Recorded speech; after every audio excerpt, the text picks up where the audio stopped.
주제를 요셉을 알지 못하는 새 왕이라 이렇게 주제를 말씀을 정했습니다. 요셉을 알지 못한다. 애굽에서 왕이 계속적으로 자기 기한이 다 되면은 죽거나 하고 새 왕이 일어나겠죠. 야곱과 요셉이 애굽 땅에 들어간 지 300년이 지났습니다. 많은 왕들이 바뀌었겠죠. 그런데 아무리 세월이 흘러도 시간이 지나도 요셉을 모를 수는 없습니다. 요셉을 모를 수가 없습니다.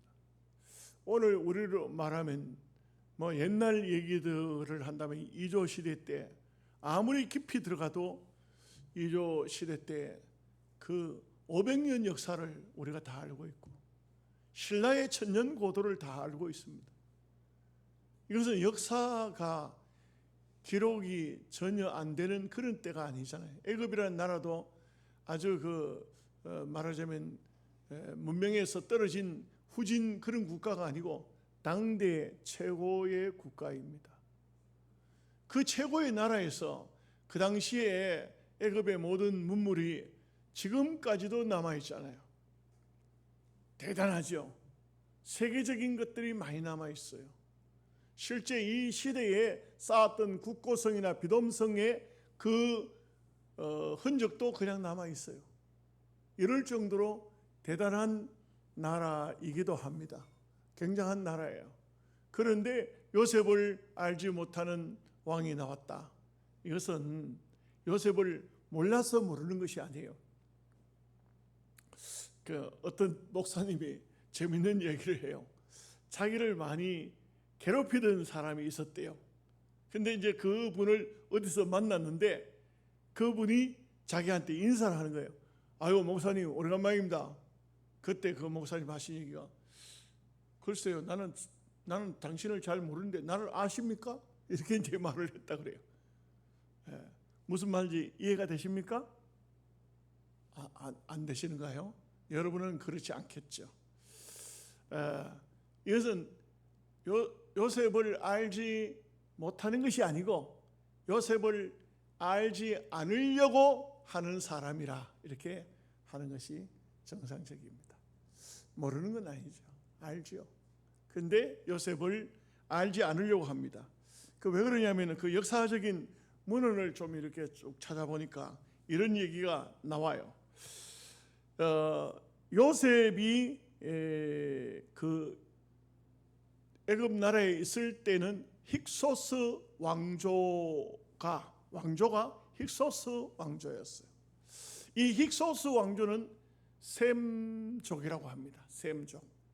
셈족인데 그런데 여기 지금 출애굽기가 시작될 때에 이때 왕조는 셈족이 아니고 함족이라고 합니다. 함족.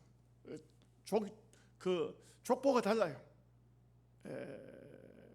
같은 애굽이지만 그 나라에는 함족도 살고 있고 셈족도 살고 있었다 이 말이에요. 무슨 말인지 아시겠어요? 우리나라 같은 경우는 그 단일 민족이니까 다 보면은 단군의 후손 이렇게 단군의 자손 이렇게 이제 하고 백이민족 이렇게 하는데 근데 이제 세계 나라에 가보면은 많은 잡족들이 많은 족속들이 한 나라 안에 같이 살고 있어요. 그래서 이제 완전히 함족과 셈족은 완전히 계통이 달라요. 주로 이제 함족 이렇게 하면 얼굴이 검고 셈족은 여러분들이 다 셈족이에요. 야벳은 다 유럽 쪽에 있는 그런 사람들 얼굴이 좀 백인들이 이렇게 바로 야벳 족속이라고 할 수 있겠습니다. 이때 그 문헌에 의하면은 아멘 호템이라는 왕이 있었어요. 출애굽할 때 왕이 아멘 호텝 2세라는 왕으로 추정이 됩니다. 이 사람들이 힉소스 왕조를 무너뜨린 애굽의 또 다른 한 족이었어요. 무슨 말이냐 하면은 힉소스 왕조가 오랜 세월 동안 애굽을 다스려 왔는데 바로 아멘 호템 2세라는 이 왕조에서 힉소스 왕조를 무너뜨리고 왕권을 잡았다 이 말이에요. 그 왕조가 바뀐 거예요. 같은 나라 안에 있어도 왕조가 바뀐 거예요. 그 옛날에는 뭐 완전히 호전족들이 살았기 때문에 대체적으로 보면 나라 안에서 반란이 많이 일어나기도 하고 외부의 세력이 침투해 들어오기도 하죠. 애굽이란 땅은 어떻게 할 수가 없지만 그러나 애굽을 다스리는 그 왕조는 늘 바뀔 수가 있는 거예요. 우리나라 같은 나라도 삼국이 있었잖아요. 그래서 아마 어쩌면은 그 삼국이 고구려, 백제, 신라가 지금도 이 땅에 존재하고 있다고 해도 과언이 아니에요. 저 북쪽은 고구려 사람들이에요. 그래서 보면 여러분들이 뭐 이렇게 사극 같은 거 드라마를 볼 때 그 드라마를 만든 사람이 드라마를 만들 때 그 내용을 보면은 아주 고구려를 부각시킨다. 그러면 이 사람은 거의 틀림없이 그 사극을 만든 연출자가 어떤 사람이냐? 친북 성향을 가지고 있는 사람이에요. 주로. 그리고 보면은 뭐 신라 왕조에 대한 얘기를 갖다 이제 부각을 시키면서 은연중에 가만히 보면은 신라가 아주 나쁜 놈들이네. 아주 나쁜 놈들이 당나라하고 동맹을 맺어가지고 결국 삼국을 통일시켰네. 백제를 무너뜨렸네. 이 사람들은 주로 보면 백제 사람들이에요. 그래서 이런 우리나라 안에도 은연중에 많이 들어있어요. 느끼든지 안 느끼든지. 여러분들이 제 얘기를 듣고 이제는 사극을 보면 역사적인 사극도 보는 눈이 열리게 돼 있어요. 힉소스 왕조를 무너뜨린 그런 함족들이 다스리는 나라가 됐다 이거예요. 그러니 의도적으로 힉소스 왕조와 오랜 세월 히브리 백성들이 거의 히브리 백성들은 요셉 외에는 정치적인 방향으로 나간 사람이 성경에는 기록된 게 없어요. 아무도 없어요. 나중에 세월이 흘러서 바벨론 같은 데는 보면은 그 나라에 보면 상당한 사람들이 많이 있었죠. 느헤미야 같은 사람, 또 왕후 가운데 또 에스더 같은 여인들, 뭐 이런 사람들, 그 모르드게와 같은 사람, 이런 사람들이 다 정치계에 들어갔었지 않습니까? 그런데 창세기 출애굽기 속에는 거기는 히브리 백성이 요셉 외에는 왕의 어떤 수종을 드는 신하 한 사람도 없었어요. 나오지를 않아. 성경에 안 나와요. 그렇기 때문에 요셉을 알지 못하는 새 왕이라 이렇게 몰라서 모르는 것이 아니고 인정을 하지 않는 왕이라 이거죠. 어느 때든지 마찬가지입니다. 언제든지 마찬가지인데 정권이 바뀌면 정치하던 사람은 굉장히 예민합니다. 여러분 이런 일이 없어야만 되겠지만 지금 정권이 바뀐 지 얼마 안 됐잖아요. 그러다 보니까 윤석열 전 대통령은 사형을 시켜야 된다 이런 얘기가 지금 간간히 새로운 정권을 잡은 사람들 속에서 나오는 거예요. 왜냐하면 쿠데타는 이거는 사형을 선언해야 되지 않느냐 하는 이런 얘기가 나와요. 어떻게 될런지 우리는 알 수는 없어요. 정치하는 사람은 정치하는 사람들이 알아서 할 일이지 우리가 거기에 대해서 뭐 콩나라 판나라 할 일은 없고요. 그러나 이제 이런 얘기들이 간간히 터져 나옵니다. 그쪽 사람들 속에서 앞으로 어떤 판결이 내려질런지는 알 수는 없어요. 알 수는 없지만 그러나 분명한 사실은 왕조가 바뀌었다. 정권이 바뀌었다 이거죠. 야당이 정권을 잡았다. 그러면 여당이 야당으로 변했다. 이럴 때는 굉장한 어느 나라든지 다 마찬가지입니다. 이렇게 정권이 교차돼도 이런데 하물며 쿠데타가 일어났다. 그러면 가만 옛날 같은 경우는 오늘날 같은 경우는 세계 이목이 있으니까 그렇게 못하지만 옛날 같은 경우는 쿠데타가 일어나면 거의 다 전 정권에 있던 사람을 죽이고 그리고 그 정권에 협력했던 사람들을 대부분 보면 경계의 대상 1호가 되는 것이죠. 그 요셉은 힉소스 왕조에 있어서 힉소스 왕조가 계속적으로 전통적으로 내려올 때는 히브리 백성들이 상당히 그 힉소스 왕조에게 아주 친근감이 있었을 것이고 그 왕조에서도 요셉의 은혜를 잊어버릴 수가 없었을 것입니다. 그러나 지금은 이제는 셈 쪽에서 함족으로 완전히 왕조가 완전히 바뀌어버린 이런 상태이기 때문에 아예 요셉을 알지를 아니하기로 했다 이 말이죠. 요셉을 아예 모르려고 하는 거예요. 알려고 하지 않는 거예요. 예, 아까 말씀드렸던 그 어떤 목사님처럼 당신 날 알아요? 나는 당신을 모르겠는데 몰라서 모르는 게 아니잖아요. 당신은 나를 알려고 할지 모르지만 나는 당신을 알려고 하지 않는다. 이런 뜻이 되는 것입니다. 자, 이런 의미를 두고 말씀을 보시도록 하겠습니다. 8절 9절 말씀을 우리가 다 함께 같이 읽겠습니다. 요셉을 알지 못하는 새 왕이 일어나 애굽을 다스리더니 그가 그 백성이 이르되 이 백성이 이스라엘 자손이 우리보다 많고 강하도다. 그 히브리 백성은 근본적으로 보면은 상당히 강해요. 그 사람들 지금도 보면 참 보면은 세계에서 가장 강한 민족이 누굴까? 그는 틀림없이 우리가 볼 때는 히브리 민족이에요. 왜 그럴까요? 많은 고난을 겪었어요. 엄청난 고난을 겪었어요. 말하자면은 잡초 인생을 살았어요. 여러분, 하우스 속에서 키운 식물과 야생 들판에 버려두었던 식물은 다릅니다. 이 히브리 백성들은 오랜 세월 많은 고난과 아픔을 겪은 그런 동족들이에요. 우리가 역사적으로도 보면 독일의 히틀러를 통해서 얼마나 많이 짓밟힘을 받았고 그 앞으로 돌아가 보면은 서기 69년 로마의 디도 장군에 의해서 나라가 완전히 초토화되어지고 또 더 깊이 들어가 보면 바벨론의 70년의 포로 생활이 있었고 더 깊이 들어가 보면 애굽이 나온다 이 말이에요.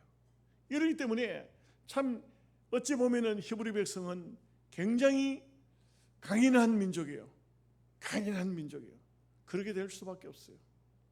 이 히브리 백성들은 원천적으로 보면은 아주 잡초 인생을 살아왔다.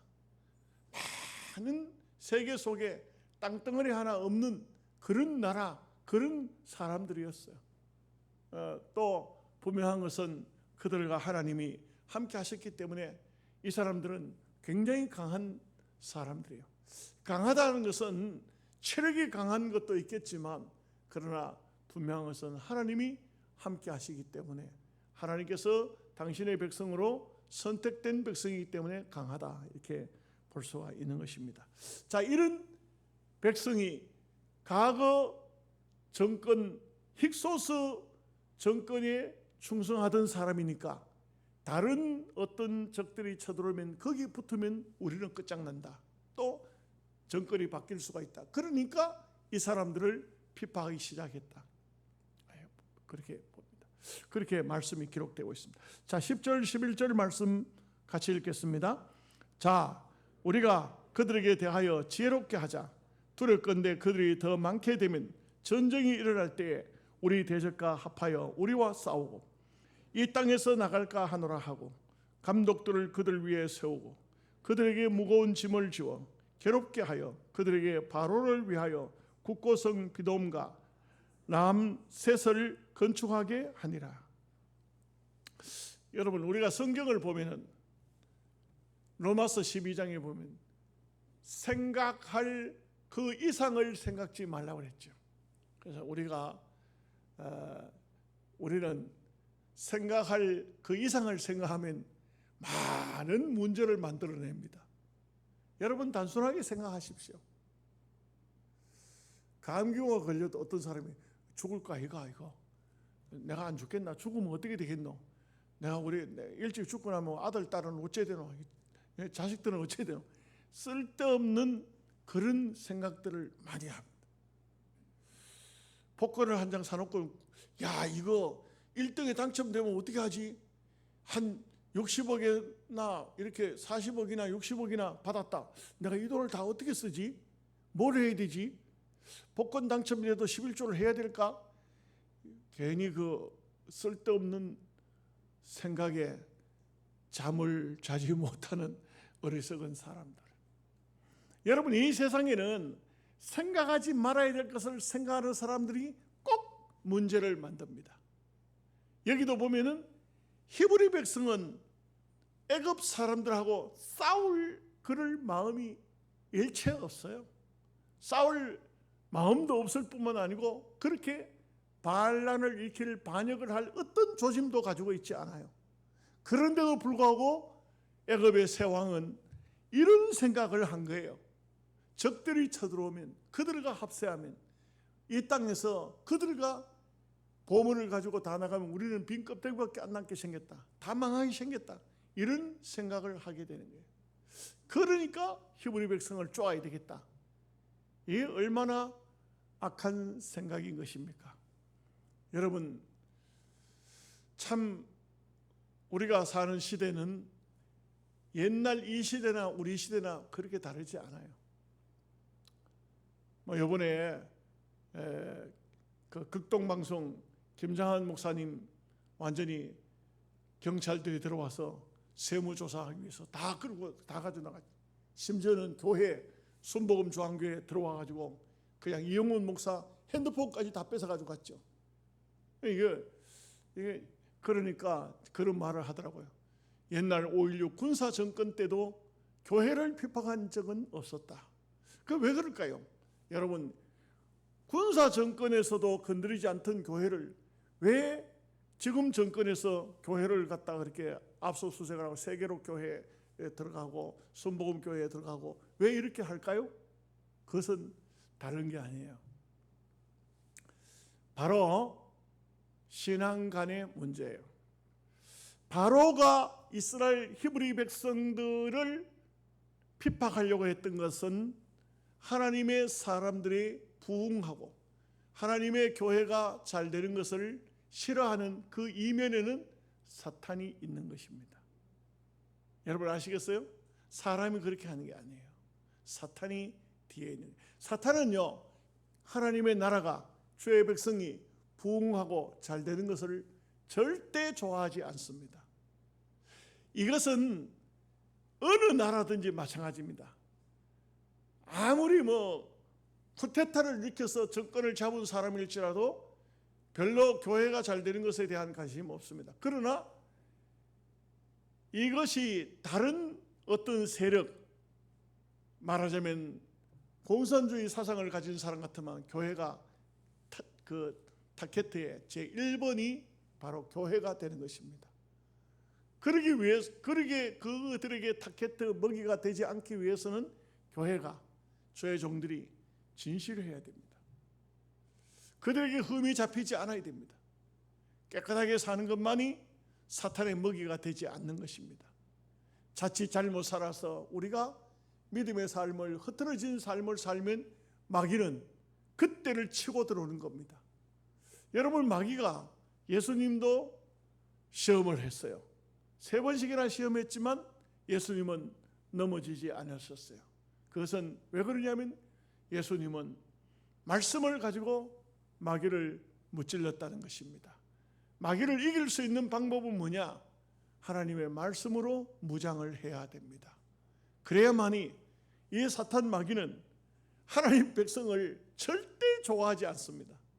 여러분, 하나님 백성과 마귀가 같이 어깨를 나란히 하고 서로 협력합시다, 서로 좋게 합시다, 그건 안 되는 얘기예요. 할 수가 없어요. 마귀는 역사적으로 절대로 하나님 나라가 부흥되는 것을, 하나님 백성이 잘 되는 것을 놔두지 않습니다. 언제든지 그렇습니다. 그러므로 이런 어려운 문제들이 생겨졌다, 이렇게 보여지는 겁니다. 자, 12절부터 14절 말씀까지 보겠습니다. 그러나 학대를 받을수록 더욱 번성하여 퍼져나가니 애굽 사람이 이스라엘 자손으로 말미암아 근심하여 이스라엘 자손에게 일을 엄하게 시켜 어려운 노동으로 그들의 생활을 괴롭게 하니 곧 흙 이기기와 벽돌 굽기와 농사의 여러 가지 일이라 그 시키는 일이 모두 엄하였더라. 여러분, 군인을 군대에 여러분의 자녀를 군대에 보내가지고 잘 먹이고 좋은 옷 입히고 야들아 훈련하더라도 땀이 안 나도록 하거라. 머리에 땀 나거들랑 수도배라. 이마에 땀 나거든 수도배라. 그러면 그 군인은 전쟁터에 가면 다 죽어버립니다. 다 망합니다. 안 그럴까요? 전쟁이 안 일어나서 모르는 겁니까? 절대 그렇지 않습니다. 여러분, 하나님 백성에게 고난이 다가오고 큰 문제가 생기고 큰 환난이 일어나는 것은 축복입니다. 아멘을 안 하시네. 아멘을 할 리가 없지. 다 주여 복을 주옵소서. 나는 고생하더라도 우리 자식들은 절대 고생하지 않고 평안히 잘 먹고 잘 살게 하옵소서. 이게 여러분들이 그동안 해왔던 기도인데 목사가 이상한 소리를 하니 영 전혀 여러분들하고 안 맞는 소리를 하니까 아멘 할 리가 없죠. 그러나 분명한 것은 정말 여러 가지로 기도거리가 생기고 여러 가지로 문제거리가 생기고 정말 가난하고 배고프고 힘들게 그런 가정을 겪어서 성장한 자녀들은 한마디로 말하면 다 충성스러운 사람이 됩니다. 절대로 아멘 안 하는구만. 하나님 백성에게 고난이 다가왔습니다. 참 이 고난 속에서 다 망할 것 같지만 여러분 그렇지 않아요.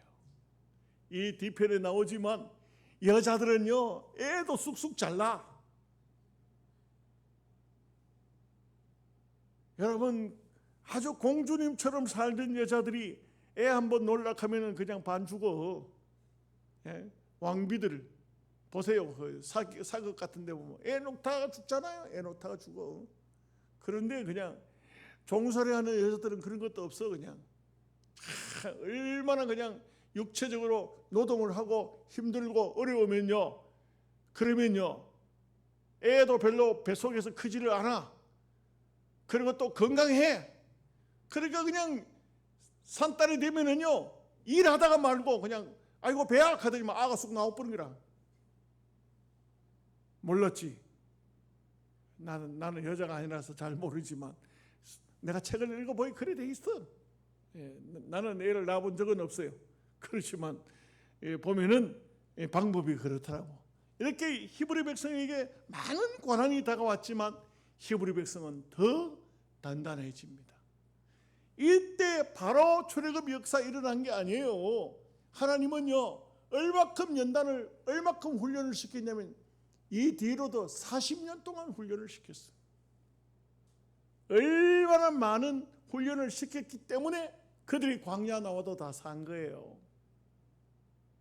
훈련 안 된 백성 같으면 애굽 땅에서 출애굽하자마자 광야 나와서 다 죽었어요. 안 그래요? 성경이 증거하고 있는데 그렇잖아요.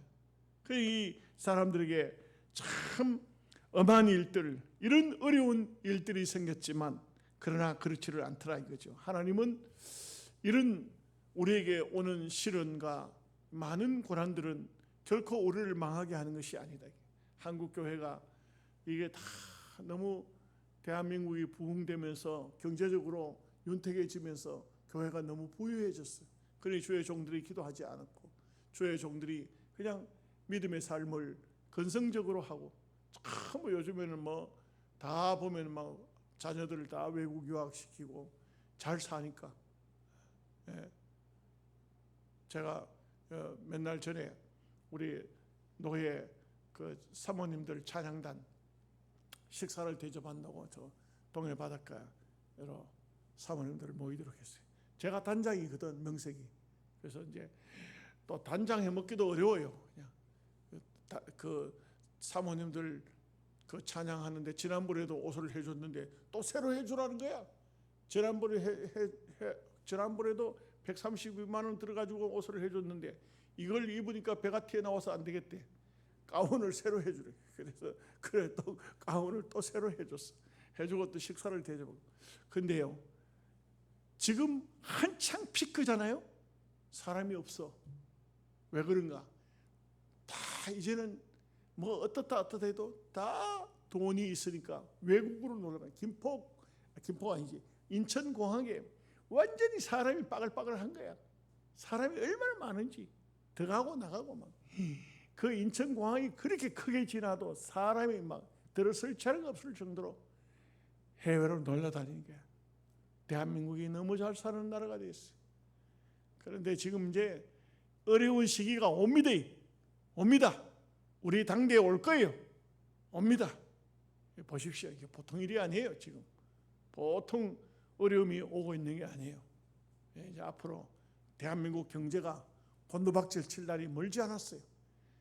저는 볼 때 그것은 경제적으로는 힘들고 어려울지 모르지만 이것은 어떻게 보면 하나님 백성으로 하여금 이제는 하나님께서 더 눈물의 기도를 받으시려고 하는 하나님의 뜻이 계신 것이다, 이렇게 보여지기도 합니다. 그래서 우리는 잘 앞날을 내다보고 우리가 기도하면서 잘 이겨나가야 됩니다. 자, 15절 16절 말씀을 같이 읽겠습니다. 일곱 왕이 히브리 산파 십부라라 하는 사람과 부하라 하는 사람에게 말하여 이르되 너희는 히브리 여인을 위하여 해산을 도울 때에 그 자를 살펴서 아들이거든 그를 죽이고 딸이거든 살려두라. 세상에 이 참 정말 힘들고 어려운 때가 왔어요. 뭐 이거는 진짜 그 어머니 입장에서 자기 자식을 죽이는, 아들이 태어나면 죽이라 하는 이런 시대에 참 시대가 왔다는 것은 이거는 너무너무 힘든 시기가, 히브리 백성에 있어서 애굽 땅에 가서 이 300수십 년 동안 살면서 출애굽할 때까지 저보다 하면 430년이 되는데 300년이 넘는 이 세월 동안 이런 적은 없었어요. 편하게 힉소스 왕조는 요셉의 은혜를 잊어버리지 않고 그들에게 고센 땅을 주어서 평화롭게 살도록 했어요. 번성하고 큰 복을 받았지만 지금 이제는 이런 고난의 시기가 온 거예요. 왜 이런 고난의 시기가 하나님께서 왜 허락하셨을까요? 애굽 땅에 영원토록 사는 것을 하나님은 원하지 아니하시고 그들의 둥지를 막 흔드는 거예요. 지금 둥지를 막 흔드는 거예요. 둥지를 흔드니까 그냥 근본 기초부터 막 흔들리기 시작하는 거지. 보통 어려운 문제가 아니죠. 이런 어려운 문제가 왔을 때, 이럴 때 사람들이 대체적으로 보면은 하나님 앞에 기도하게 되고 그래요. 우리가 신학 다닐 때 이렇게 때로 수련회 같은 데 이렇게 가면은 거의 뭐 잠을 잘 안 자요. 요즘의 사람들은 뭐 저녁에 그렇게 다 잘 거 자고 다 이렇게 하지만 우리 신학 공부하고 일할 때는 가면은 저 시간에는 모여 앉아가지고 쭉 들러앉아가지고 그래가지고는 그 자기가 신학교 오게 된 간증이라든지 뭐 이런 걸 해요. 그 앉아가지고 자기 이야기를 한다고. 그럼 뭐 한 10분, 5분, 10분씩 이렇게. 그런 사람들 중에 보면은 상당히 직장 생활도 잘하고 또 때로는 돈도 많이 벌고 하던 사람들이 갑자기 가정에 막 한란 풍파가 불어닥치고 자식들이 문제를 일으키고 막 어려운 문제가 둥지가 막 흔들리는데 온 사방 정신을 못 차려가지고는 그래가지고는 하나님 앞에 기도하면 하나님 어떻게 하면 좋습니까? 하나님 어떻게 하면 좋습니까? 막 기도하는 가운데 하나님께서 소명을 주시는 거야. 나는 너에게 그 직장에서 훌륭한 직장인이 되는 것을 원하지 않고 나는 너를 세계 민족의 파수꾼으로 세우고자 하노라. 주의 음성을 듣는 거야. 그렇지 않으면 그런 기도 안 해요. 그런 기도 안 해요.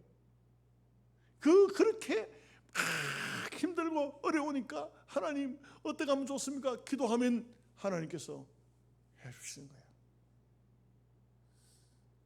지금은 은퇴하신 목사님이지만 나경일 목사님 같은 경우는 서울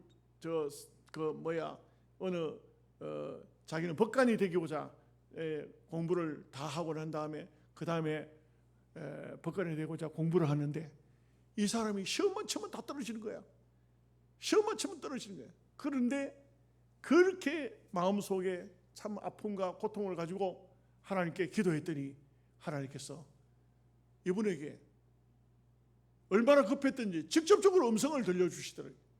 나는 네가 법관이 되는 것을 원치 않고 나의 복음을 전하는 하나님 말씀을 전하는 주의 종이 되기를 원한다. 여러분, 둥지가 흔들릴 때 참 고통과 아픔이 오겠지만 그러나 여기는 하나님께서 새로운 길을 열시고자 하는 뜻이 계신다. 이스라엘 백성들이 애굽 땅에서 잘 먹고 잘 사는 것을 하나님은 원하지 않으신다. 그곳에서 평안하게 살기를 원하지만 원하지 않는다. 여러분들 중에도 어릴 적부터 예수 믿은 분도 있겠지만 둥지를 막 흔들어 가지고 못 견뎌 가지고 교회 나온 사람도 있을 거예요. 틀림없이. 있어요, 없어요? 딱 앉아 있으니까 옆 사람 보고 한번 물어봐요. 당신은 그래 가지고 온 거 아니에요? 둥지 흔들어 가지고 온 거 아니에요? 한번 물어보라고.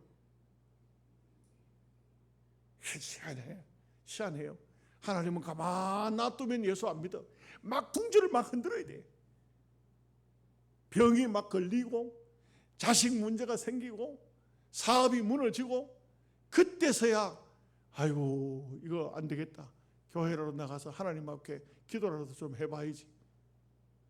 그래서 옛날에 주일학교 다니던 그 조그만 그 계좌씩만한 믿음을 가지고 교회에 나왔는데 놀랍게도 하나님의 역사가 그 심령 속에 임하는 거예요. 깨닫게 된다고.